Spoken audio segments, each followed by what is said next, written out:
Hi everyone, আমি Moumita. Welcome to my channel. আজ আমি শেয়ার করব আলু পোস্ত ভাজা। এটা খুবই সিম্পল একটা রেসিপি। তো প্রথমে আমি এর জন্য 3 কাপ জল নিচ্ছি।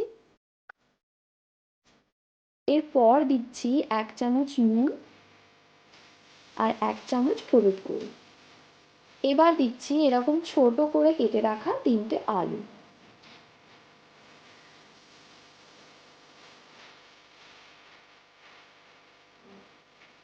আলুটা দেওয়ার পর এটাকে 8 থেকে 10 মিনিট মিডিয়াম হিটে ঢেকে রাখবো।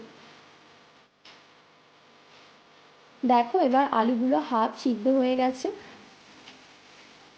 এবার এগুলোকে জল ঝরিয়ে তুলে নেবে।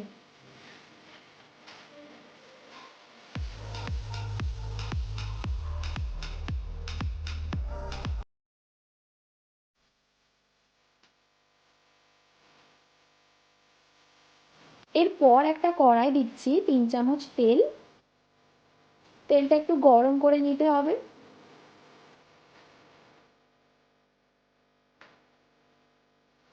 গরম হয়ে এলে দিচ্ছি একটা শুকনো লঙ্কা।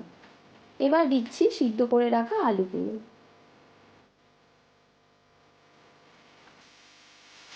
আলুগুলোকে এবার ভালো করে ভেজে নেব মিডিয়াম হিটে।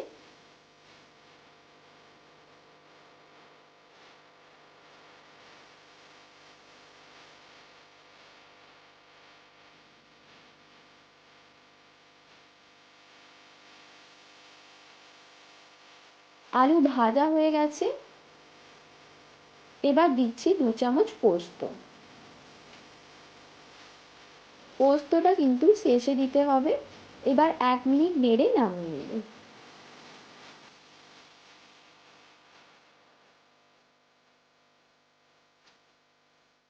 এটা ভীষণই ইজি একটা রেসিপি। তো রেসিপিটা ভালো লেগে থাকলে ভিডিওটিকে লাইক ও শেয়ার করে দিও। আর আরও এরকম সিম্পল রেসিপি যদি চাও তো নিচে কমেন্ট করে জানিও। আর চ্যানেলটিকে অবশ্যই সাবস্ক্রাইব করে দিও।